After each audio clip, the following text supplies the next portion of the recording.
नमस्ते और स्वागत है आप सबका इस खास वेबिनार में जहां हम बात करेंगे बच्चों की स्किन, हेयर केयर और ओवरऑल वेलबींग के बारे में। मैं हूं नेहा पवार, आपकी होस्ट। आज का वेबिनार प्रेजेंट किया है हेता किड्स ने, एक ऐसा ब्रांड जो बच्चों की वेलबींग को सबसे ज्यादा इंपॉर्टेंस देता है। हेता किड्स की फिलॉसफी सिंपल है, गुडनेस के साथ बनाए हर प्रोडक्ट ताकि आपके बच्चों को मिले सिर्फ और सिर्फ केयर, बिना किसी हार्मफुल केमिकल्स के। आपको जान के खुशी होगी कि हेता किड्स आपके लिए लाया है दो वेलकम गिफ्ट्स जो हम इस सेशन के एंड में रिवील करेंगे। सो प्लीज आप सबसे रिक्वेस्ट है कि हमारे अंत तक बने रहें। हम सब जानते हैं बच्चों की स्किन बहुत ही डेलिकेट होती है और पेरेंट्स के लिए ये जानना बहुत जरूरी है कि कौन से कॉमन इश्यूज उनकी स्किन और हेल्थ को अफेक्ट कर सकते हैं। आज के इस सेशन में हम यही सब डिस्कस करेंगे। आज हमारे साथ हैं डॉक्टर अमीशा, जो एक एक्सपर्ट डर्मेटोलॉजिस्ट हैं और एक डर्मेटोसर्जन भी हैं। ये हमें साइंटिफिक और प्रैक्टिकल टिप्स देंगे ताकि हम हमारे बच्चों को बेस्ट केयर दे सके। तो चलिए बिना किसी देरी के वेलकम करते हैं डॉक्टर अमीशा का। Welcome doctor. Thank you. Thank you so much, Neha, for having me here. Thank you so much thank for you. your kind words. Chat कहाँ पे आई? थैंक यू अगर फॉर मुझे बीइंग चैट पार्ट ऑफ करना this webinar doctor. आज हमारे साथ बहुत से पेरेंट्स जुड़े हैं जो जानना चाहते हैं कैसे है। हम अपने बढ़ते बच्चों की स्किन और ओवरऑल हेल्थ का ध्यान रख सकते हैं। आपसे रिक्वेस्ट है कि आज पेरेंट्स के मन में जो भी सवाल हैं, जो भी धारणाएं हैं, इस फोरम के थ्रू सब क्लियर करने की कोशिश करें। तो चलिए शुरू करते हैं। पहला क्वेश्चन है डॉक्टर, आजकल बहुत से पेरेंट्स को कंप्लेंट रहती है कि उनके बच्चों की हेयर ग्रोथ बहुत कम है, रादर हम्म, हेयर फॉल बहुत ज्यादा होता है। इस हम्म। प्रॉब्लम के क्या मेजर कारण हो सकते हैं और इनका सोल्यूशन क्या होगा? हेयर फॉल बहुत कॉमन है, चाहे हम बच्चों की बात करें या बड़ों की बात करें। एंड रादर देन उससे पहले मैं ये बताना चाहूंगी कि जो हम न्यू बॉर्न बेबी को जब हम एक्सपेक्ट करते हैं और उनको देखते हैं कि इनके बाल बहुत कम है, पता नहीं बढ़ेंगे कि नहीं, ग्रोथ होगा कि नहीं, तो all these things are really very genetic, internal है। लेट देम ग्रो, उनके बाल भी बढ़ जाएंगे। तो ये बहुत ज्यादा मिसकॉन्सेप्शंस हैं कि पहले बाल नहीं बढ़ रहे तो बार बार इनका मुंडन करवाओ तो ठीक हो जाएंगे। तो सबसे पहले तो आप अपने बच्चे पे ज्यादा स्ट्रेस ना लें। जैसे जैसे बच्चा ग्रो करेगा उसके बाद उसके बाल भी धीरे धीरे थिकनेस लेंगे, बढ़ेंगे, इंक्रीज होंगे, है ना। उसके बाद जो अपने ग्रोइंग एज में जो बच्चे हैं, स्कूल गोइंग है या फिर उसके बाद वाले बच्चे हैं, तो उनमें सबसे पहले जो फिजियोलॉजिकल हेयर फॉल जिसको हम बोलते हैं वो 50 to 100 होता है, एडल्ट में हो या चिल्ड्रन में हो। 50 से 100 बाल अगर गिर रहे हैं तो कोई बात नहीं, वो स्टिल उसको हम फिजियोलॉजिकल हेयर फॉल में बोलते हैं। तो इतना झड़ना नॉर्मल है या सीजनल है, सीजन के चेंज होते होते भी होगा। हेयर एक साइकिल में होता है, ग्रोइंग फेज के बाद वो झड़ेगा ही और उसकी जगह नए बाल आने ही वाले हैं, तो इतना ज्यादा भी टेंशन नहीं लेना चाहिए। उसके अलावा अगर बहुत ज्यादा सीवियर हेयर फॉल है तो उसके बहुत सारे कारण हो सकते हैं। एक नॉर्मल होता है लैक ऑफ न्यूट्रिशन। बच्चा आपका खा नहीं रहा अच्छे से, डाइट नहीं जा रही, डाइट जा रही है तो डाइजेस्ट नहीं हो रहा, लूज मोशंस है। तो ये बहुत सारे फैक्टर्स हैं जिसमें आपके vitamin A, vitamin B12, vitamin D। और फिर कुछ जो ग्रोइंग एज में, बाद में जो टीन एज में बच्चे जाते हैं, उनमें फिर जैसे 11 में, 12 में कभी कभी किसी में थायराइड की ऑटोइम्यून कंडीशंस आने लगती है, उसमें भी हेयर फॉल के चांसेस बढ़ते हैं। तो उसके लिए बहुत ज्यादा जरूरी है कि हम न्यूट्रिशन पे ध्यान दें, अच्छे से बच्चे को न्यूट्रिशन दें, हर तरह का fruit, vegetable, fresh, preservative free food खिलाएं। बहुत ज्यादा हार्श शैम्पूज या केमिकल वाले, सल्फेट फ्री, पैराबिन फ्री वाली चीजें ज्यादा यूज करें।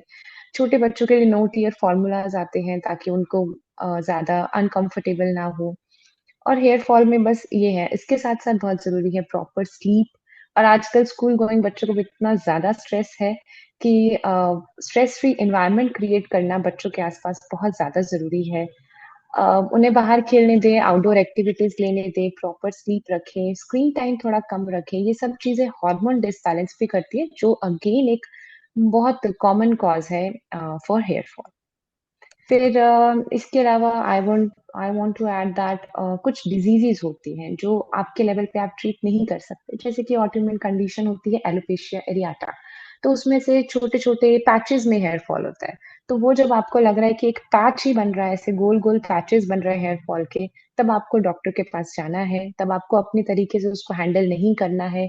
बहुत सारे लोग अनियन का प्याज का रस और गार्लिक का रस लगाने लगते हैं, तो उससे और ज़्यादा इरिटेशन होने के चांसेस बन जाते हैं। रॉ चीज़ें बहुत ज़्यादा नहीं लगानी चाहिए क्योंकि उनमें बहुत सारे चीज़ें होती हैं जिसको आप नेचुरल या ऑर्गेनिक बोलते हैं, जो आपको इरिटेट कर सकती है as in raw ingredient, right? तो आपको वो ध्यान रखना है कि उस समय पे आपको कब डॉक्टर को दिखाना है, वो भी आपको पता होना चाहिए। इसके अलावा कुछ फंगल इन्फेक्शंस होते हैं बालों में, जैसे कि टीनिया बोलते हैं हम उसको, टीनिया कपाइटिस बोलते हैं। तो उसमें कुछ-कुछ ऐसे फंगल इन्फेक्शन होते हैं जिसमें बच्चों को डैंड्रफ एक अलग तरह का इन्फेक्शन और एक फिर से एक इन्फेक्शन होता है जिसको हम फंगल बोलते हैं। उसमें भी अगर आपको लग रहा है उसमें छोटे-छोटे ब्लैक डॉट्स या व्हाइट डॉट्स या बच्चों के हेयर ब्रेक होने लग जाते हैं स्कैल्प से, तो छोटे-छोटे वहाँ पे ना डॉट्स बनने स्टार्ट हो जाते हैं। तो उस समय भी आपको समझना चाहिए कि आपको तब उस समय एंटी फंगल्स की ज़रूरत है, एक डॉक्टर को दिखाने की ज़रूरत है।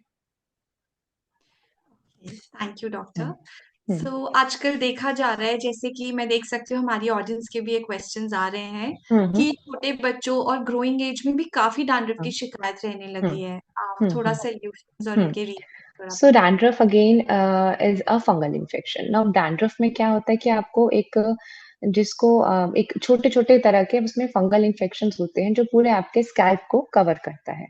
उसमें इचिंग और डर्ट का एक्यूमुलेट होना, सीबम का एक्यूमुलेट होना, ऑयली ग्रीज़ी स्कैल्प जिसको बोलते हैं, उसकी वजह से डैंड्रफ होता है। दोनों तरीके से इसके फैक्टर्स होते हैं। अंदर इंटरनल फैक्टर्स भी होते हैं कि किसी की बहुत ज़्यादा ऑयली स्किन है, ऑयली स्कैल्प है, उसकी तेल बन रहा है बॉडी में, फेस पे, तो उसकी वज़ह से एक ऑयली एनवायरनमेंट क्रिएट हो जाता है आपके स्कैल्प में। और ऊपर से जब हम बाहर स्कैल्प हाइजीन मेंटेन नहीं करते, जैसे कि बच्चा खेल रहा है तो हम अच्छे से वॉश नहीं कर रहे हैं या फिर डर्ट एक्यूमुलेट हो रही है या अच्छे से वॉश कर रहे हैं लेकिन शैम्पू के ही रेज़िड्यू बच जा रहे हैं या बेबी फ्रेंडली शैम्पूज़ हम यूज़ नहीं कर रहे हैं, तो ये सब चीज़ें एक बिल्डअप क्रिएट कर देती हैं आपके स्कैल्प में।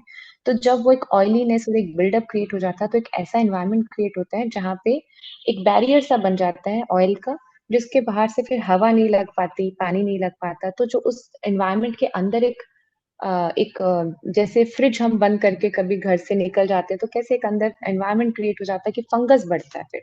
तो उसी तरह से हमारे स्किन हो या स्कैल्प हो, सर हो, उसमें भी हमें ऐसा एनवायरनमेंट क्रिएट नहीं करना जिसमें एक ब्लॉकेज हो जाए कि बस अब अंधेरा है और हवा नहीं है, तो वहाँ पे फंगस बहुत जल्दी ग्रो करता है। तो एक डैंड्रफ इसी की वजह से आता है, इन सब फैक्टर्स की वजह से डैंड्रफ वहाँ पे ग्रो करता है।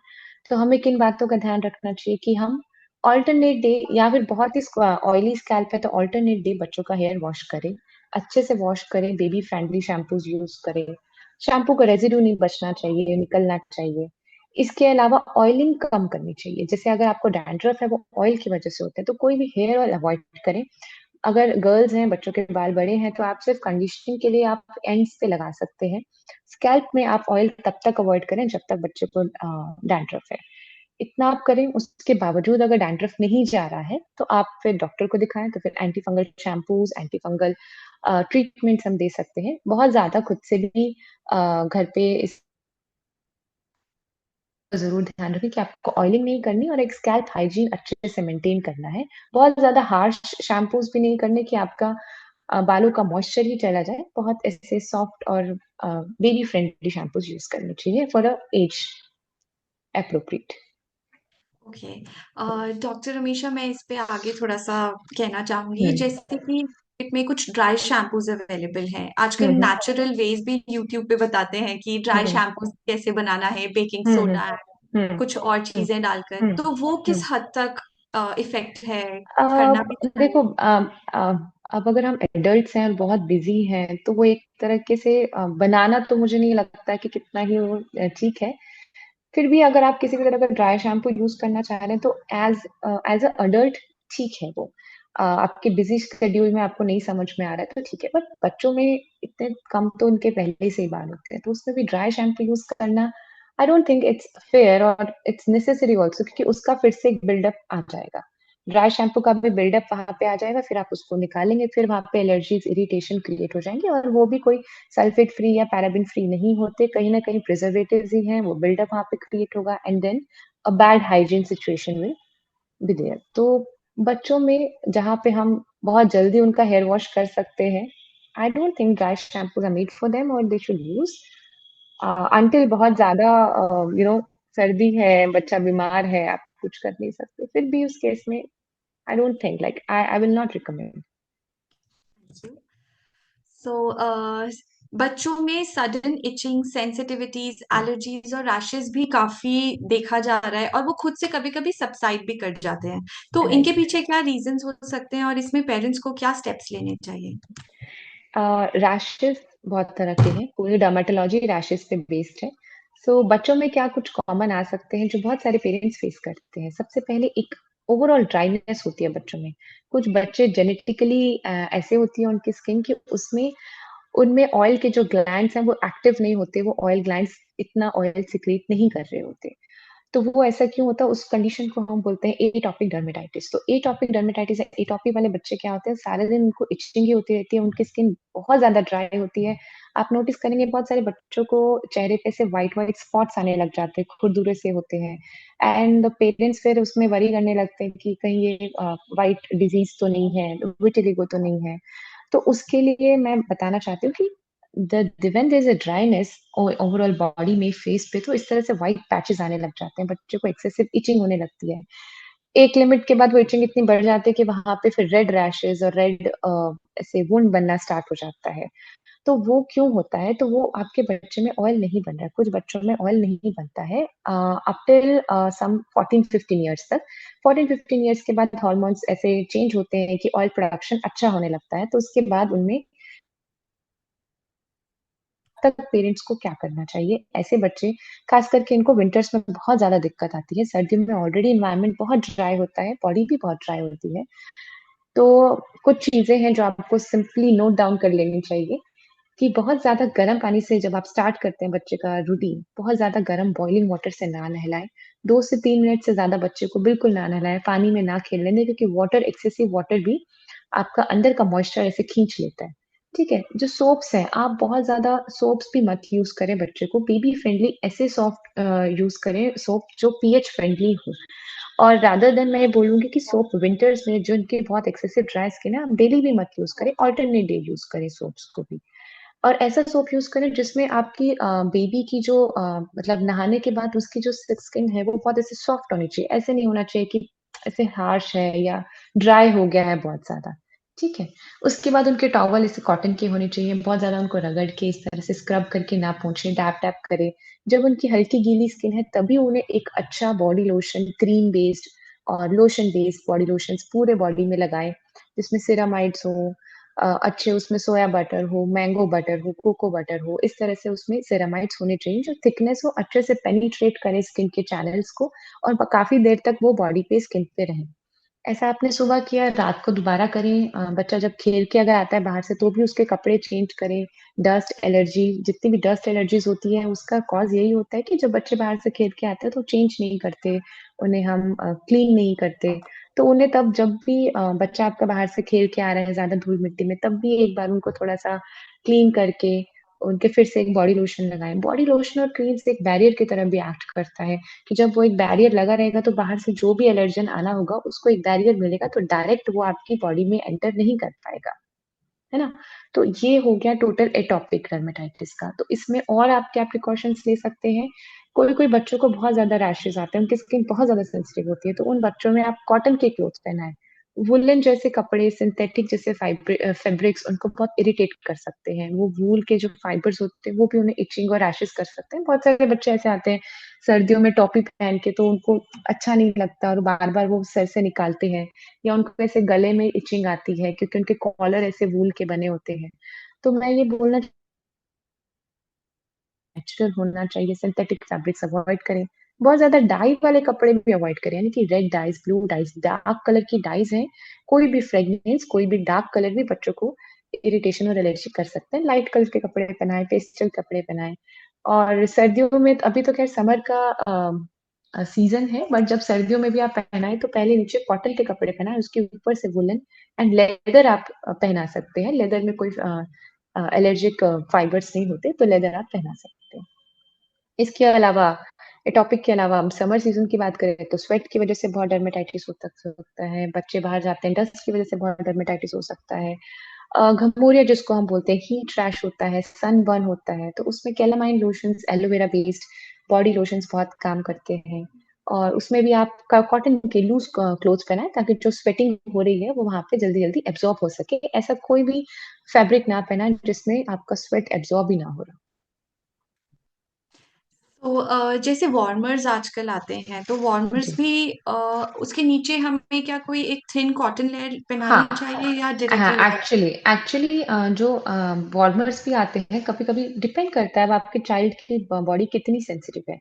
अगर वो एक्सेप्ट कर रही है तो ठीक है, पर अदरवाइज अगर आपको ही लग रहा है कि स्मूथ नहीं है, बहुत खुरदुरा सा फैब्रिक है या इचिंग कर सकता है, देन आप उसके नीचे बच्चों के मैं सजेस्ट करती हूँ कि हमेशा के लिए कॉटन के कुछ फुल स्लीव्स के टी शर्ट और एक नीचे पजामा टाइप या पजामी टाइप पर्स और सब पहना सकते हैं। इवन द स्कार्फ ऑल्सो जो आप पहनाते हैं गले में, तो उसको भी थोड़ा सा लाइनिंग के साथ या ऐसा पहनाएं कि वो इरिटेट ना करे। कि बहुत ज्यादा मैं देखती हूँ कि बहुत ज्यादा बच्चों को ना गले में या सिर में या हेयर लाइन के आसपास या कभी कभी कफ्स में यहाँ पे ही सिर्फ एलर्जीज होती हैं, क्योंकि यहाँ पे उनको कपड़ा बहुत टच कर रहा होता है, the woollen cloth. Thank you या डॉक्टर। सो आपके अकॉर्डिंग न्यूट्रिशन कितना इम्पोर्टेंट है बढ़ते बच्चों में skin and hair related problems को हैंडल करने के लिए? राइट। सो जैसे हमने हेयर फॉल की बात की, न्यूट्रिशन बहुत इंपॉर्टेंट है। Vitamin B12, vitamin D, zinc, all kind of multi nutrients, minerals, vitamins baby को जाने चाहिए। अब वो कैसे आएंगे? Iron, iron is also very important. अब ये सब कैसे आएगा? बहुत इंपॉर्टेंट है कि हम बच्चे को हर कलर का वेजिटेबल, हर कलर का फ्रूट खिलाएं। एवरी कलर्स, जितना भी आप कलर, जैसे आप ग्रीन कलर्स हो गए, येलो कलर्स हो गए, मतलब जितना भी कलर, उस सब में अलग अलग तरह के एंटीऑक्सीडेंट्स हैं जो आपके एक बॉडी में फिजिकल स्ट्रेस वाले इन्वायरमेंट को भी स्ट्रेस फ्री करते हैं। ठीक है। तो न्यूट्रिशन एक बहुत बड़ा इम्पॉर्टेंट है। उसमें मिल्क दें, विटामिन D बढ़ेगा। Vitamin D is again very, vitamin deficiency is again a very common cause for hair fall also. इसके अलावा मैं बोलूंगी कि प्रिजर्वेटिव फूड्स थोड़ा सा अवॉइड करें। जो भी पैकेज्ड फूड्स आते हैं, प्रिजर्वेटिव फूड्स आते हैं, उसमें बहुत कभी कभी क्या होता है, प्रिजर्वेटिव इटसेल्फ कॉजेस एलर्जी। तो एक लीकी गट सिंड्रोम हम बोलते हैं, जो कि एटॉपिक डर्मेटाइटिस के साथ इन्वॉल्व होता है, उससे एसोसिएटेड होता है। उसमें क्या होता है कि जो आप प्रिजर्वेटिव वाला फूड बच्चे को खिला रहे हैं, तो उनकी गट जो होती है, यानी कि उनका डाइजेस्टिव सिस्टम होता है, वो लीकी होता है। तो बहुत जल्दी उसमें से वो प्रिजर्वेटिव, वो एलर्जीज वहां से निकल निकल के ब्लड में जाता है और स्किन में आता है। वही फिर आपको वहां से एक चैनल बन जाता है और फिर वो आपको बहुत ज्यादा एलर्जीज करने लग जाते हैं। कभी कभी समझ में भी नहीं आता कि बच्चे को एलर्जी क्यों हो रही है। उनको इतनी इचिंग होती है लेकिन कोई रैश नहीं होता, उसको हम इनविजिबल इचिंग बोलते हैं। तो वो इसीलिए आता है क्योंकि आप बच्चे को कुछ खिलाने में बहुत प्रिजर्वेटिव्स खिला रहे हैं, बहुत पैक्ड फूड्स खिला रहे हैं, बहुत chips and all, cold drinks, ये सब अवॉइड करें। Once in a while is okay, but otherwise जितना आप फ्रेश खिला सकते हैं वो आप खिलाइए। ऑल्सो न्यूट्रिशन के साथ साथ इंपॉर्टेंट है outdoor activities, proper sleep, stress free environment, बच्चों को खेलने दें, स्क्रीन टाइम कम करें।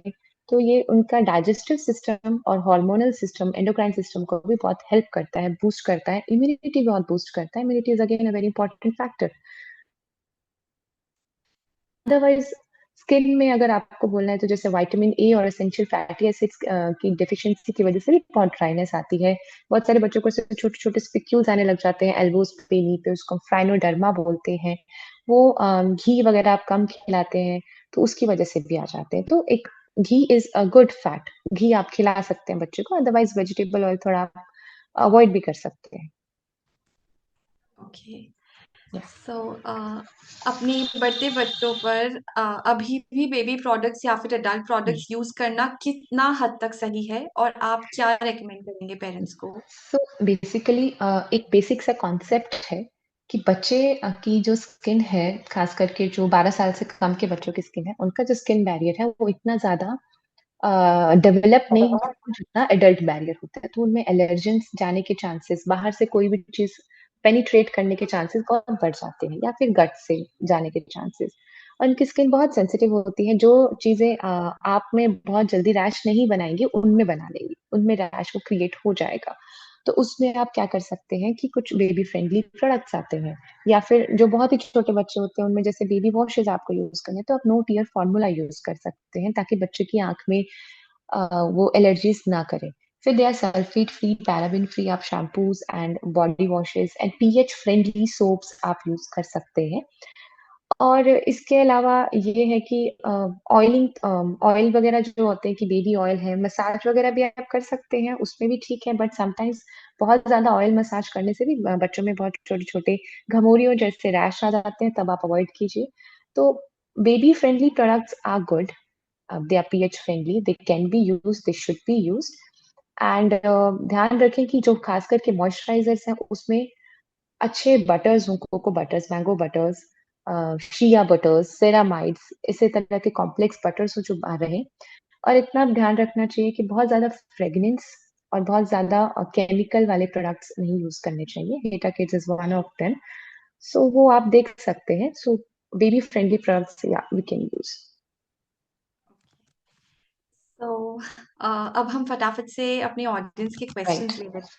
राइट। तो मैम, काफी लोग पूछ रहे हैं कि बच्चों के फोरहेड पे और फेस पे काफी पिंपल्स आ जाते हैं, थोड़े फोड़े टाइप्स आ जाते हैं। एंड या तो ये क्या उनके ऑयली स्कैल्प की वजह से है, या फिर एग्जैक्टली, प्रॉपर स्किन का कुछ exactly. प्रॉब्लम है? See, this is the hairline, right? The forehead and this cheek area.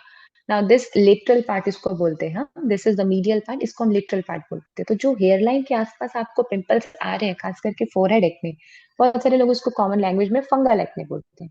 तो अगर बच्चे का स्कैल्प बहुत ऑयली है, बहुत फंगल है, उसमें डैंड्रफ है, वो डैंड्रफ धीरे धीरे क्या है, यहाँ पे उसके पार्टिकल्स गिरने लगते हैं, या फिर स्वेटिंग में, या फिर सिंपल सी चीज है कि आप ऑयल लगा के बच्चे को सुला रहे हैं, ओवरनाइट ऑयलिंग कर दी, नाउ द बच्चा इज स्लीपिंग, अब उसके पिल्लो केस पे ऑयल लग रहा है, ऑयल लग रहा है, तो वो आपको कहीं ना कहीं फेस पे भी लगेगा। The oil from the hair और the head will stain the pillow case, और वहां से फिर आपको यहाँ पे फोरहेड पे, हेयर लाइन पे आएगा। तो वो बार बार जो ऑयलीनेस और फ्रिक्शन क्रिएट हो रही है फोरहेड पे, क्योंकि स्कैल्प क्लीन नहीं है, तो फोरहेड भी क्लीन नहीं है, तो वहां पे फिर आपका फंगल की वजह से या ऑयलीनेस की वजह से एक्ने क्रिएट हो जाता है। Acne is again because of the oil environment, the oily environment, right? तो वो बिल्कुल आपके स्कैल्प अगर ऑयली है या फंगल इन्फेक्शन है, ओवरऑल स्किन अगर ऑयली है, तो फोरहेड एक्ने बहुत ज्यादा कॉमन है।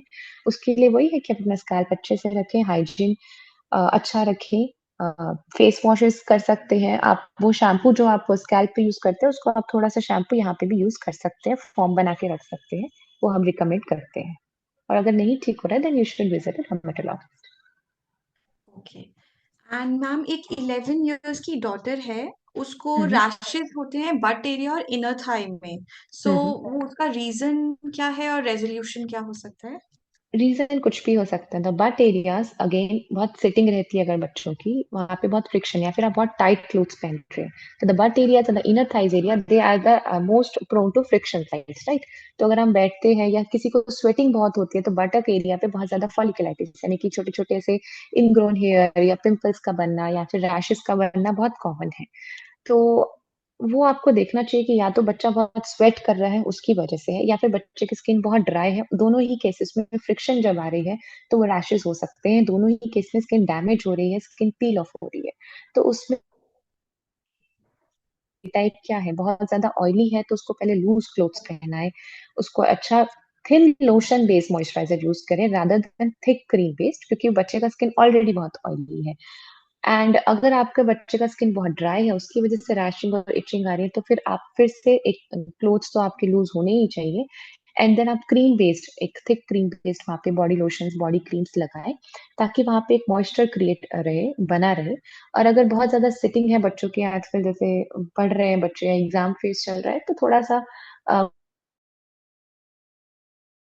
घूमने दीजिए, थोड़ा सा पोजीशन पोस्चर चेंज कीजिए। अगर बच्चे की थाइस थोड़ी ज्यादा है, क्योंकि वेट की वजह से भी बहुत फ्रिक्शन होता है, तो आई वुड सजेस्ट कि एक लॉन्ग अंडरगारमेंट्स पहने, जो थाइस के बीच में अगर कपड़ा आता है, तो थाइस की डायरेक्ट फ्रिक्शन नहीं होती, तो रैशेस नहीं आएंगे। तो थोड़ा सा लॉन्ग अंडरगारमेंट पहनाएंगे, तो वो आप कपड़ा जब उसको प्रोटेक्ट करेगा, तो आपका धीरे धीरे फ्रिक्शन कम होगा, रैशेस भी कम होंगे। Excuse me, ma'am. जी, Hello. जी बोलिए। Ma'am, exactly. My daughter is the one, and hmm, she sweats a lot in the right, winter time as well. And okay, she's wearing bloomers instead of okay, that one. Hmm, She is in a habit of wearing bloomers only. Then how okay. could I recover this condition? सो अगर bloomers आपको mid Thai तक जाने चाहिए, अगर bloomers Yeah. बहुत अपर Thai तक है, groin area तक ही है, तो दे विल नॉट हेल्प। तो ऐसे कुछ मिड थाइस तक जाना चाहिए जहां पे उनको Like फ्रिक्शन of हो रही है, like some boxer that shorts, cycling shorts, या boxes cycling are, shorts, yeah, she's या wearing those actually. Again cycling shorts में इनका मटेरियल थोड़ा सा इलास्टिन एंड स्पैंडिक्स वाला होता है, तो आप वो देखें कि वो कॉटन का हो सबसे पहले। And regarding her sweating problem, अगर वो पूरा जनरलाइज स्वेट कर रही है then you should visit a dermatologist, उसके अकॉर्डिंग उनको हम ट्रीटमेंट दे सकते हैं। और स्वेटिंग को रोकने के लिए अदरवाइज आप क्या कर सकते हैं कि उनको उस तरह से शॉर्ट्स पहनाएं। अगर रैशेस, प्रॉपर मॉइस्चराइजेशन रखिए। अगर उससे भी बात नहीं बन रही है, रैशेस बहुत ज्यादा बढ़ चुके हैं, देन आपको प्रिस्क्रिप्शन बेस्ड क्रीम्स की जरूरत है, जो कि आपको एक प्रिस्क्रिप्शन पे मिलेगी। हम ऐसे आपको एकदम बोल नहीं सकते, बता नहीं सकते। एंड अदरवाइज उनको क्यों ऐसा हो रहा है, तो उन्हें बोले कि रात को थोड़ा सा और लूज गाउन पहन के सोएं, जहाँ पे और भी उन्हें अच्छे से हवा लगे। स्वेटिंग प्रॉब्लम कैसे जाएगी, उसके लिए अच्छे वॉशेस लें, pH friendly soaps use solve नहीं हो रही है, then there can be internal genetic problem of excessive sweating which can be tackled by a dermatologist. Can it be a genetic issue as well, because her grandma is a diabetic It can patient? be. There's a lot of problems. इसको हम बोलते हैं hyperhidrosis, जिसमें बच्चों को एक generalise sweating होती है, पाम में स्वेटिंग होती है, लिखना नहीं बनता, सोल्स में बहुत स्वेटिंग होती है, चप्पल फिसलती है, बहुत सारे लोगों के Yeah. फिंगरप्रिंट्स नहीं आते because of that palmar hyperhidrosis. तो this is a genetic Okay. And internal issue and it can be taken very easily, very effectively. You just need to take some medication, some care, and for that you need a dermatologist, a personal visit to them. Okay. Thank you Yeah. so much, ma'am. Okay. So ma'am, एक mother पूछ रहे हैं कि silk Hmm. And satin pillows क्या dandruff prevent करने में help करता है? No, silk and satin pillows, आपका जो हेयर का टेक्सचर है उसमें जो फ्रिजीनेस होती है, जो रफनेस आती है, या फिर जब हम सोते हैं तो कैसे फ्रिक्शन आती है, उसमें जो एक हेयर स्ट्रैंड की जो क्वालिटी मेंटेन करने के लिए वो है, हेयर ब्रेकेज को कम करने के लिए है। अगर हेयर फॉल यहाँ से हो रहा है, स्कैल्प से हो रहा है, उसका रूट कॉज कुछ और है, तब सिल्क एंड सैटिन पिलोज को नहीं बचा पाएंगे। The silk and satin pillows are just to prevent the friction of your hair strands, the hair, these are the hair, okay? तो उसकी कंडीशनिंग और उसका सॉफ्टनेस को, कि वो फ्रीजी ना हो बाल ज्यादा, उसमें you know the electric current उसमें ऐसा मेंटेन ना हो, उसकी उसको अवॉइड करने के लिए हम silk and second pillows recommend करते हैं। डैंड्रफ में ज्यादा वो हेल्प नहीं कर पाएगा। डैंड्रफ में आप बल्कि नॉर्मल ब्रीदेबल कॉटन फैब्रिक्स ही यूज करें, और ऑयलिंग मत करें ओवरनाइट या थ्रू आउट द डे। बच्चे को ऑयल लगा के मत रखें, स्कैल्प को एकदम क्लियर रखें, एंटी डैंड्रफ शैम्पूज यूज करें, जेंटल शैम्पूज यूज करें। एंड अगर आपको बहुत ज्यादा, हाँ, ऑयलिंग आपको करनी है, मसाज करनी है तो कर सकते हैं, उससे ब्लड सर्कुलेशन बहुत अच्छा होता है। तो उसको आप हेड वॉश करने के 1 घंटा पहले, आधा घंटा पहले कर सकते हैं, कि यू जस्ट आपने मसाज किया अच्छे से, ब्लड सर्कुलेशन बढ़ा, एंड देन आफ्टर 15 मिनट्स और हाफ एन आवर आप उसको वॉश कर दीजिए अच्छे से। उसको रखे ही मत रखिए, क्योंकि उससे तो फंगल इन्फेक्शन, डैंड्रफ बहुत बढ़ने ही वाला है। Thank you. सो मैं रिक्वेस्ट करती हूँ अपनी ऑडियंस से that they can raise their hand and ask their questions directly from our dermatologist. So Shweta ji ने हैंड रेज करा है, आप अपना क्वेश्चन पूछ सकते हैं। Hello hello ma'am. या हेलो। मैम मेरा बेटा 8 इयर्स का है अभी। उसके ओके। ना लिप्स बहुत ड्राई होते हैं, ओके। बहुत ज्यादा। मैं लिप बाम भी यूज करती हूँ बट उसने ब्लड आने लगते, इतने ड्राई होते हैं, तो क्या करूँ? ओके, सबसे पहले लिप लिकिंग नहीं करनी। बच्चे को बोलिए कि ऐसे बार बार लिप ऐसे ऐसे प्रेस नहीं या करेंगे, मैम लिकिंग मना नहीं करते करेंगे। हैं, एक्चुअली वो ड्राई की वजह से बार बार उसका लिप्स जाता ही है। एक्चुअली दिस इज अ हाँ। साइकिल, एक्चुअली ड्राइनेस हम्म, होगी, बच्चा लिप लिकिंग करेगा, लिप लिकिंग की वजह से और भी ड्राइनेस होती है, या फिर अपन ऐसे फ्रिक्शन करेंगे उससे और ड्राइनेस होती है, जी। एंड देन फिर उसको ऐसे चाप लिप्स आ जाते हैं। कुछ नहीं, आप कोई भी लिप बाम्स या फिर जो सिंपल पेट्रोलियम जेलीज आती है वैसलीन की, उसके पॉकेट में रखें, उनको उसको बोले मल्टीपल बार लगाने के लिए, बार बार लगाएगा, हर 1 घंटे में लगाएगा। उसकी हैबिचुअल लिप लिकिंग को आप बार बार थोड़ा सा टोक के उसको बंद करें, ताकि वो उसको करना बंद करे। और अगर अभी ब्लीडिंग हो रही है तो आपको कुछ एंटीबायोटिक्स क्रीम्स लगानी पड़ेंगे, आपको लगानी चाहिए। तो ओके। और धीरे-धीरे ठीक होगा। एडिक्वेट उसको वाटर पिलाएँ, हाइड्रेशन रखें, और थिक क्रीम्स जो थोड़े दिन तक पेट्रोलियम जेली जैसी कुछ लिप बाम्स हैं, या फिर आप सिंपल कोई भी पेट्रोलियम जेली ले सकते हैं और उसको आप लगा सकते हैं। घी वगैरह भी लगाते हैं, तो आप उसको लगा सकते हैं, जो ज़्यादा देर तक उसकी लिप्स पे टिका रहे उसको स्कूल में पॉकेट में दे दीजिए छोटा सा कुछ भी, and then he can just apply and apply बार बार, एक हर घंटे में 3-4 दिन में वो बिल्कुल ठीक हो जाएगा। उसके लिए प्लीकिंग हैबिट को एक्चुअली आपको रोकना पड़ेगा। That is the main cause जो उसकी वजह से उनको लिप्स ड्राई हुए होंगे। Okay ma'am. मैम ऐसा बोलते हैं जैसे हमारे जो बड़े हैं, जो दादी नानी है, उन्होंने बोलते हैं कि जैसे देसी घी आप अपने नेवल में लगा लो तो उससे थोड़ा सा मॉइस्चर रहता है, ऐसा है क्या कुछ? नहीं, उसका भी ऐसा कुछ प्रूफ नहीं है, ऐसा उसको हाँ, एक्चुअली एक डेड एंड है। वो ओके कहीं से कुछ एब्सॉर्ब नहीं करने वाला। वहां से जो आपका कनेक्शन था सिर्फ बेबी के साथ था या मदर के साथ था, अब वो कनेक्शन उसके बाद बंद हो जाता है। वहां पे कुछ भी नहीं है, कोई ब्लड सप्लाई नहीं है, कुछ भी नहीं है, तो वहां से कुछ भी चीज एब्सॉर्ब होने के चांसेस बिल्कुल नहीं है। ऐसी कोई भी स्टडी फिलहाल नहीं है जो बोले कि नेवल पे आप कुछ लगाएं उससे ठीक हो जाए। ठीक है, ओके तो ऐसा कुछ एब्जॉर्प्शन का नहीं है। आप पूरी बॉडी में लगा लो, body as a skin absorb करेगी। Navel as a skin, navel को सिर्फ आप ऐसे स्किन की तरह मानो कि वो आपकी स्किन है। तो रादर देन जस्ट नेवल पे पुट करने के बजाय पूरी बॉडी पे आप उसको मॉइस्चराइजेशन कर सकते हैं। वो ऑल ऑल ओवर पूरा हाइड्रेशन देगा बॉडी को। Okay ma'am, thank you so much. Okay okay. एक गूगल पिक्सल 7 प्रो का हैंड रेज है, प्लीज मैम आप अपना क्वेश्चन पूछ सकते हैं। Yeah. Hello, ma'am. Again. Yeah. The thing is, my son is 7 years. Okay. Yeah, and he has some issue with his genital. She, Okay. many a times, like once in a day, always Mhm. he complains like, "Mama, it's itching hard. It's itching Okay. a lot." And Right. when I need to clean it up, and Mhm. then that time he's like, "Mama, it's paining a lot. Might be Okay. dryness or something." I'm really get Okay. confused about Okay. this. Okay. You need to see for two things. Okay. आप देखिए Yeah. दाने तो नहीं है the scrotal area पे और phenyl area पे, phenyl shaft पे, जहाँ पे वो बोल रहे हैं जेनाइटल एरिया में उनको इचिंग हो रही है। तो there is a penile area, the penis area and the scrotum area. आप चेक कीजिए कि वहां पे, या फिर इनर थाई एरिया में उसके वहां छोटे छोटे कोई ऐसे दाने तो नहीं है, ऐसे छोटे छोटे, because then that that can be scabies. Scabies एक इन्फेक्शन होता है जिसमें एक छोटा सा कीड़ा बॉडी पे आ जाता है। उसकी वजह से वहां पे बच्चे को रात में बहुत ज्यादा इचिंग होती है, लाइक रात के समय, शाम के समय बहुत इचिंग होती है। तो वहां पे आप चेक कीजिए कि उसके कहीं पे नेवल के पास या इनर थाइस में, स्क्रॉटल एरिया में, पेनाइल एरिया में छोटे छोटे दाने तो नहीं। या तो एक वो कॉज है।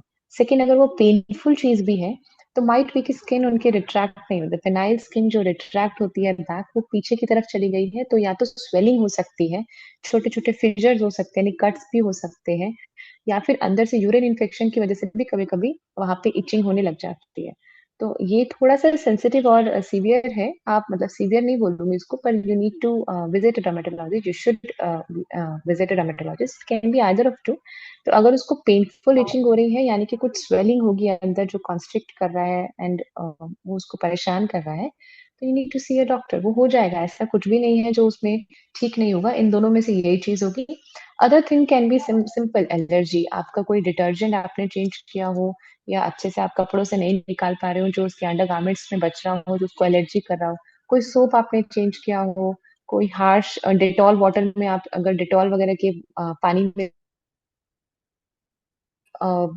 फैब्रिक अच्छा नहीं हो, तो आप ये सब चेंज करके देख सकते हैं 1-2 दिन में। और इसके बावजूद भी अगर आपके रूटीन में सब चेंज करने से भी ठीक नहीं हो रहा है, then you should see a dermatologist ASAP. And moisturisation रखिए वहां पे। फिलहाल के लिए तो आप अच्छा मॉइस्चराइजर लगाइए, अप्लाई कीजिए बार बार बार बार, एंड देन सी क्या होता है। और फिर भी ठीक नहीं हो रहा है 1-2 दिनों में, देन आप दिखाइए। Can I apply coconut oil or something like that onto that? अगर वहां पे फंगल इन्फेक्शन है जो आपको पता नहीं चल रहा, तो कोकोनट ऑयल थोड़ा सा ठीक नहीं रहेगा।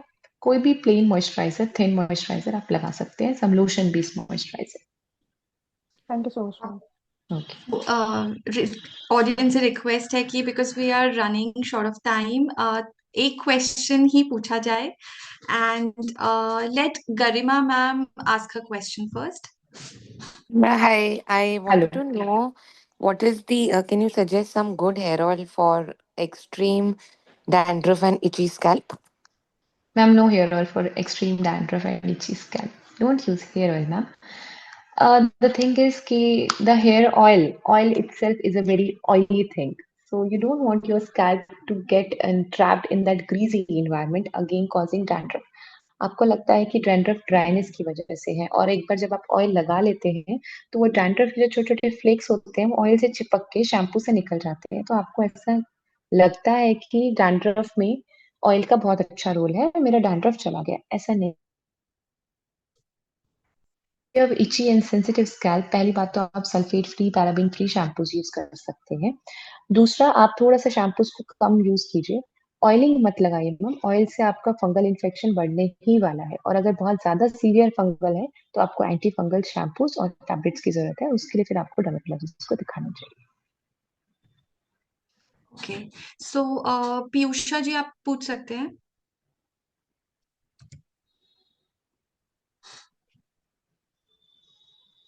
Um,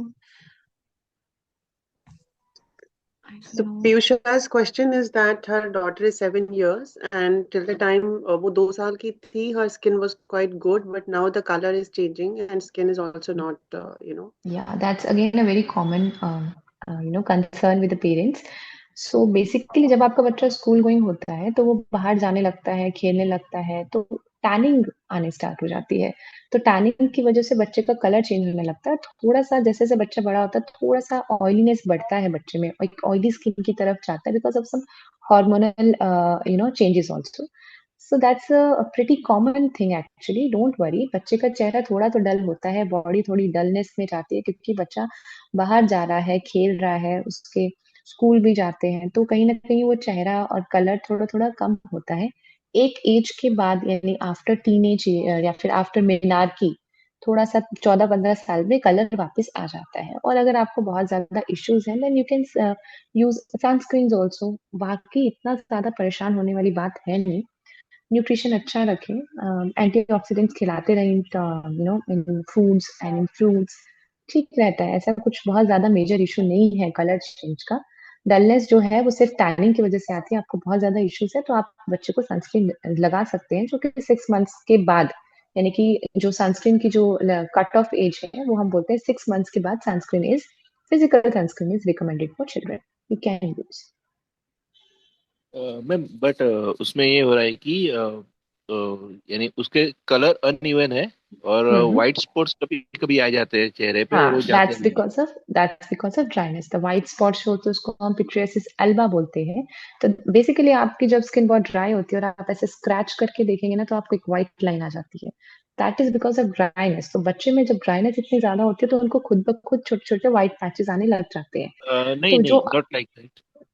वैसा नहीं, वाइट स्पॉट्स यानी सपोज कुछ लग गया है, तो लगने के हम्म, बाद जब वो एक अलग से रेड शेड होता है ना, वैसे टाइप का, बट वाइट शेड हो जाता है, और वो काफी टाइम तक रहता है, वो पिगमेंटाइजेशन जैसा दिखता है।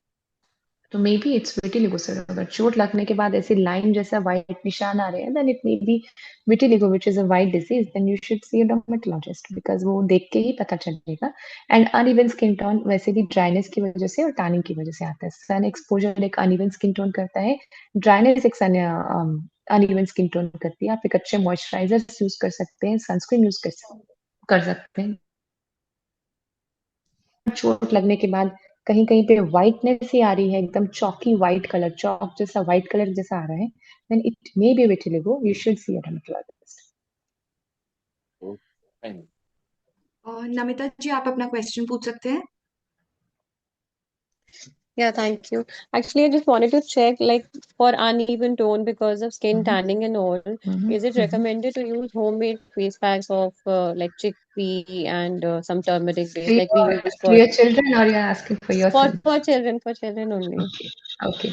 So basically the basin, multani mitti, they are recommended for oily skin, okay, not for Okay. dry skin.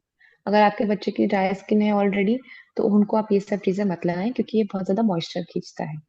अगर आपको फेस पैक्स वैसे मत लगाएं, बिकॉज जितना भी आप जिसको भी ऑर्गेनिक और नेचुरल बोल रहे हो वो अपने आप में एलर्जी कर सकता है। ऐसा कुछ भी नेचुरल और ऑर्गेनिक बचा नहीं है कुछ भी कि आप उसको डायरेक्ट बच्चे को लगा दे। खास करके lemon, lemon is not recommended, उसका pH 2 है, बहुत ज्यादा एसिडिक है, बच्चे की स्किन बर्न कर सकता है। तो बच्चे की स्किन बहुत सेंसिटिव है, उन्हें आप नेचुरल चीजें सो कॉल्ड नेचुरल चीजें ना ही लगाएं तो बेटर है। फिर भी अगर आपको वंस इन वाइल लगाना ही है तो वैसे तो मैं रिकमेंड नहीं करती, पर अगर बच्चे की स्किन बहुत ड्राई है तो मिल्क बेस्ड प्रोडक्ट्स में आप फेस पैक बना सकते हैं। बच्चे की स्किन अगर बहुत ज्यादा ऑयली है तो दही या रोज वाटर में आप बना सकते हैं, just for once in a while. पर ऐसा नहीं है कि आप उसको स्क्रब करेंगे, scrubbing is not recommended. Face pack बनाया उसको पानी से ही निकालिए।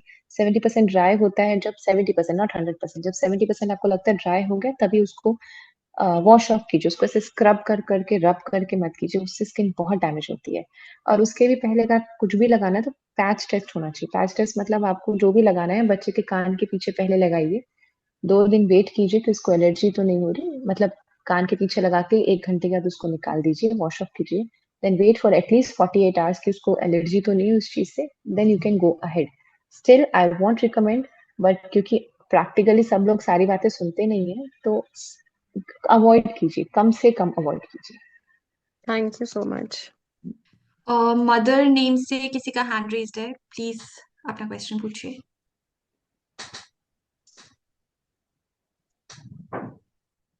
हेलो। हाँ जी।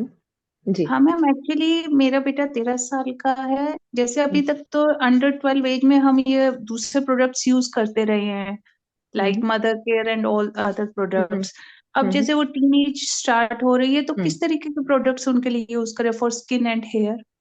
ऑयलीनेस बहुत आती है बच्चे में, तो आपको देखना पड़ेगा कि उसको पिंपल्स आ रहे हैं क्या, उसकी स्किन बहुत ऑयली है क्या, सारा दिन चिप चिप चिप चिप दिखता रहता है क्या। तो अगर इस तरह के उसको, क्योंकि ये चेंज होता है गर्ल्स में भी बॉयज में भी, जैसे ही हार्मोन्स चेंज होते हैं सबसे पहले टीनेज एज में बहुत सारे पिंपल्स और ऑयलीनेस क्रिएट हो जाती है, डैंड्रफ आता है। तो उसमें आपको देखना पड़ेगा कि बच्चे को किस तरह का इश्यू आ रहा है, कंसर्न आ रहा है। बहुत ज्यादा ऑयलीनेस है और अगर बहुत ज्यादा पिंपल्स आ रहे हैं तो हम salicylic acid based products, glycolic acid based face washes आप यूज कर सकते हैं। Simple gel based products, face products जैसे कि sunscreen, sunscreen is just enough, एक जेल बेस्ड एकदम लाइट की लगाया और एब्जॉर्ब हो गया, ऐसे ही आप बेस्ड प्रोडक्ट यूज कर सकते हैं क्योंकि वो बहुत लाइट होते हैं, बहुत जल्दी एब्जॉर्ब होते हैं, समर सीजन में वो हेल्प भी करते हैं। तो सिर्फ 2 ही चीज मैं रिकमेंड करूंगी आपको, एक फेस वॉश और एक सनस्क्रीन, एंड दैट्स इट। तो मैम जैसे हेयर के लिए क्या यूज करें, कोई स्पेसिफिक नेम वगैरह या ब्रांड? क्योंकि एक्चुअली सब प्रोडक्ट्स कहते हैं they are gentle for skin and hair, लेकिन कुछ भी आप श्योर नहीं होते कि वो प्रोडक्ट्स आर कोई गुड। बात नहीं, आप बस चेक कर लीजिए कि उनके इंग्रेडिएंट्स में पैराबेन फ्री लिखा है, सल्फेट फ्री लिखा है, then you can go ahead, आप कर सकते हैं। और जो जेंटल शैम्पूज होते हैं आप उनको डेली भी कर सकते हैं, डेली कर सकते हैं, खास करके बॉयज में जिनके हेयर स्टाइल्स इतने बड़े नहीं है, हेयर ड्राइनेस की कोई प्रॉब्लम नहीं है, आप डेली उनको बोल सकते हैं कि हाँ, रोज का जो। उनकी उनकी स्किन, जैसे मेरे बेटे की स्किन काफी ड्राई है, हेयर भी काफी ड्राई है उसके लिए। हाँ, तो बेस्ट है आपके लिए sulphate free paraben free shampoos are best for you. उसमें झाग थोड़ी कम बनती है, सॉफ्ट होते हैं, उसको आप ऑल्टरनेट डे या हफ्ते में 2 बार उसको यूज कर सकते हैं। जितना भी ड्राई स्किन क्यों ना हो फिर भी आपको हफ्ते में 2 बार शैम्पू करना ही चाहिए क्योंकि कुछ ना कुछ तो बिल्डअप आता ही है। Okay, sure. जी थैंक यू। जी। Okay. Neha ji, please ask your question. Thank you ma'am. Ma'am similar सा ही क्वेश्चन है। लाइक मेरा बेटा 13 इयर्स का है और उसका बहुत ज्यादा डेंड्रफ है। सो इतना है कि मतलब स्पिल होता है शोल्डर्स पे। तो कैसे राइट प्रोडक्ट्स यूज करें? Anti dandruff is too harsh? Anti dandruff is too harsh. Anti dandruff देखो, आपको थोड़ा सा ब्रांड स्विच करने पड़ेंगे अगर आपको लग रहा है कि एंटी डैंड्रफ शैम्पूस थोड़े हार्श जा रहे हैं, there are gentle also available. और अगर आपको लग रहा है कि नहीं अच्छा लग रहा है तो आप पहले क्या कर सकते हैं, जस्ट 15 मिनट्स पहले एक ऑयलिंग करिए, मसाज करिए, एंड देन जस्ट 15 मिनट्स बाद बाल धो लीजिए। उससे क्या है कि थोड़ा सा ऑयल की वजह से स्ट्रैंड्स में मॉइस्चर रहता है, तो एक्स्ट्रा मॉइस्चर शैम्पू से निकलता नहीं है एंड आपका डैंड्रफ निकल जाता है। ठीक है। और बहुत ज्यादा ऑयलिंग बिल्कुल भी मत लगाइए, ओवरनाइट और through out the day oiling मत कीजिए। उनको बोलिए कि आप रोज या अल्टरनेट डे अपना बाल अच्छे से शैम्पू करें। थोड़ा सा देखिए कि कहीं ऐसा तो नहीं कि वो कुछ इरेगुलर सा, बहुत सारे बच्चे जल्दी जल्दी में शैम्पू करके चल जाते हैं, शैम्पू का खुद का रेजिड्यू छूट जाता है, वो भी डैंड्रफ क्रिएट करता है। ये सब आप कर सकते हैं। पिल्लो केसेस आप कॉटन के रखिए, बेडशीट्स चेंज कीजिए बार बार, हर रोज पिल्लो केस चेंज कीजिए। उससे क्या है कि जितना भी डैंड्रफ वहां पे जो भी है निकलता है तो वापस नहीं आता। मतलब एक ओवरऑल एक हाइजीन मेंटेन करना आपके एनवायरमेंट में भी, आपके स्कैल्प में भी। और मैम ऑयल कौन सा रिकमेंडेड है ऐसे केस में? कोकोनट ऑयल, मस्टर्ड ऑयल या कोई और ऑयल? कोकोनट ऑयल लगा सकते हैं, कोकोनट ऑयल कोई भी लगा सकते हैं, कोई भी ऐसा ऑयल जिसमें कोकोनट ऑयल हो, रिकमेंड हो। कोकोनट ऑयल एक अच्छा ऑयल है for your skin and for your hair. ठीक है ma'am, thank you so much. Richa Jaiswal, please ask your question. Hello. हाँ मैम, जी मेरी बेटी है 13 साल की जी और उसको डैंड्रफ बहुत ज्यादा है सर में। तो क्या जी जी बेसन और नींबू के पेस्ट से उसका सर बाल जो है मैं वॉश करने से नहीं डैंड्रफ नहीं निकल जाएगा? नहीं ऐसा नहीं किसी नहीं ने बताया। नहीं मैम, नींबू बहुत ज्यादा एसिडिक है। डायरेक्ट हाँ। नींबू लगाने से ना बहुत ज्यादा इरिटेट होगी स्कैल्प। एक चीज होती है कि डैंड्रफ एक फंगस का इन्फेक्शन है, आप उसमें, है ना, ऐसा कुछ भी नहीं है कि जो वो फंगस को मार दे। तो वो क्या करते हैं वहां पे, बस एक इरिटेट कर देता है वहां पे स्किन को, और स्किन और ज्यादा आपकी ड्राई हो जाती है। ड्राइनेस की वजह से वहां पे फंगस कभी कभी चला भी जाता है और कभी कभी बहुत ज्यादा लौट के वापस भी आता है। तो वो एक मिसकंसेप्शन है। नींबू ज्यादा कुछ नहीं कर पाएगा मैम, वो सिर्फ एक थोड़ा ऑयलीनेस को कम करता है, वो जी, भी आप नींबू एंड अपने। बेसन का पेस्ट। नो नो, बेसन। बेसन भी कुछ नहीं। दे doesn't have any, they don't have any anti fungal properties. वो सिर्फ आपके ऑयलीनेस को थोड़ा कम करेंगे, आप समझ रहे हैं, वो मॉइस्चर खींच सकते हैं। तो जब ऑयलीनेस थोड़ी कम होगी तो फंगल इन्फेक्शन थोड़ा कम हो सकता है, पर उससे फंगल इन्फेक्शन चला जाएगा वो नहीं। ऊपर से नींबू और बेसन दोनों ही बहुत इरिटेटिंग सी चीजें हैं, आप उसको जैसे ही लगाएंगे 1-2 दिन तक ठीक लगेगा, बाद में वो बच्चे को इतनी इचिंग और सेंसिटिविटी कर देगा कि फिर आपको वो बंद करना पड़ेगा। और इसके गले पर में ना काली काली रेखाएं हैं जैसे, उनका क्या करना है? सो बच्चे का वेट अंडर कितना है? आर्म्स आपका एंड बच्चा गले। ओवरवेट है? आपका बच्चा ओवरवेट है थोड़ा सा? हाँ, ओवरवेट है, हाँ, यस। सो उसको हम एक एंथोसिस नाइग्रिकेंस बोलते हैं। उसमें वो जो ब्लैकनेस आती है गले में, अंडर आर्म्स में, थाइज में आती है, कभी कभी फोरहेड वगैरह पे भी आती है, दैट इज नोन एज एक एंथोसिस नाइग्रिकेंस। उसमें जो आपको कालापन दिख रहा है वो बाहर से नहीं है, तो उसको बार बार स्क्रब मत कीजिए, वो इंटरनल है। उसको आप वेट लॉस करवाइए, अच्छा डाइट दीजिए, एक्सरसाइज करवाइए, धीरे धीरे वो कालापन अपने आप चला जाएगा। सिंपल मॉइस्चराइजर्स लगाइए, उसको बिल्कुल भी स्क्रबिंग मत कीजिए बेसन, मुल्तानी मिट्टी, ये सब चीजों से। That is actually a dry skin and that is not external pigmentation, नहीं है, वो इंटरनल है। जैसे जैसे वेट कम होगा इंटरनली वो ठीक हो जाएगा। नहीं तो बच्चे के वार्निंग साइंस होते हैं कि इसको बाद में बीपी, शुगर, कोलेस्ट्रॉल जैसी बीमारी हो सकती है। That is a severe thing, that is actually a disease है, उसको आपको थोड़ा सा अच्छे से ट्रीट करवाना चाहिए। Right. Okay, thank you. Because हमारा टाइम बहुत कम है तो बस एक क्वेश्चन ले लेते हैं एंड देन एक व्हाट्सएप ग्रुप शेयर किया गया होगा आप सबके साथ। We will share it again in the chat box and उस पर further assistance, kids related problems और प्रोडक्ट्स रिलेटेड जो भी आपके प्रॉब्लम्स हैं वो सब उस पर एड्रेस किए जाएंगे। So Nilanjana ji, please be quick with your question. Sure, ma'am. Sure. I just have a मतलब quick question कि मैम मेरी डॉटर है, she's 12 years, going to be 13. बहुत ड्राई स्किन है मैम, उसके मतलब हाथ में जैसे इचिंग वगैरह होती है, मतलब तुरंत if you don't apply cream ना, एक तो जस्ट एक सजेशन चाहिए था ma'am, which cream to apply for kids which is good for them, because it is like very dry skin. Lips के पास ना उसका बिल्कुल ऐसा लगता है ना जैसे वो डेजर्ट्स आई है, बिल्कुल पार्च्ड स्किन हो जाते हैं। Right, What to do in ठीक है, this case and how to take care, ma'am? ठीक है। थोड़े दिन मैम उसको सोप मत लगाइए, सिंपल पानी से नहलाइए, थोड़े दिन नो सोप। ओके ना, Okay. उसके बाद भी जब आप शुरू करेंगे तो पीएच फ्रेंडली सूप ना, पीएच 5.5, 5.7 इस तरह के सूप लगाइए। उसके Okay. बाद अभी फिलहाल आप क्या कर सकते हैं, कोई भी क्रीम जिसमें सेरामाइड्स हो, अच्छा कॉम्प्लेक्स थिक क्रीम हो, ठीक है, जो भी आपको अच्छा लगता हो, थोड़ा कम फ्रेग्रेंस का हो, वो आप यूज कीजिए। Now the thing is not the type of cream or the brand of cream. The thing is कि आपको उसको मल्टीपल टाइम्स लगाना है। 6 बार लगाइए, 5 बार लगाइए, बार बार लगाइए। जब भी आपको दिख रहा है चैप्ड स्किन, आदत बनाइए कि बार बार लगाइए। जब बार बार मॉइस्चर जाएगा स्किन में, तब धीरे धीरे धीरे धीरे स्किन बहुत ज्यादा रिकवर करेगी। नंबर ऑफ टाइम्स, आप जितनी बार आपको याद आए, खाना खाने के बाद, हाथ धोने के बाद, अगर हाथों में बहुत ड्राइनेस है तो every time she is washing her hands she should apply the cream. That's it. इतनी बार लगाएं कि Okay. हमेशा जब भी आपकी उसकी स्किन पकड़े तो सॉफ्ट हो, फिसलनी चाहिए, लुब्रिकेशन हो। वो आपकी, अब कोई भी क्रीम आप लगाएं थिक होनी चाहिए, सेरामाइड बेस्ड होनी चाहिए, शिया बटर, कोको बटर होनी चाहिए, वो बहुत अच्छा पेनिट्रेट करते सजेस्ट मतलब आप अगर कुछ सजेस्ट कर पाए that would be great, ma'am. हैं। This I is mean, simply a moisturiser ma'am. नहीं, this is simply a okay. Moisturiser which ever you Okay. Like. The thing is multiple times, the thing is multiple times, जो उसको irritate ना करे। Sure, Seriously, sure. the key is to apply that multiple times, 6 times, 8 times, 10 times, any time. No? Okay, fine. Thank you.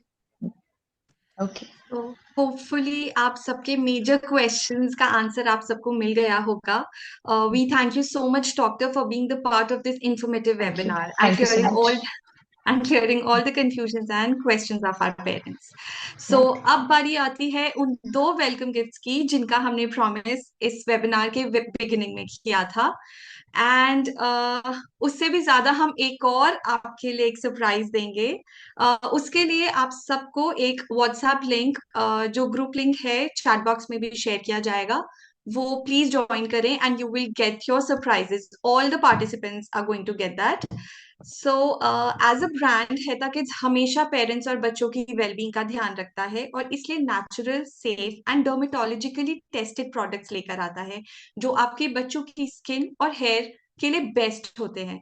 चलिए अब बिना आपका ज्यादा वक्त लिए हम अपना पहला सरप्राइज रिवील करते हैं.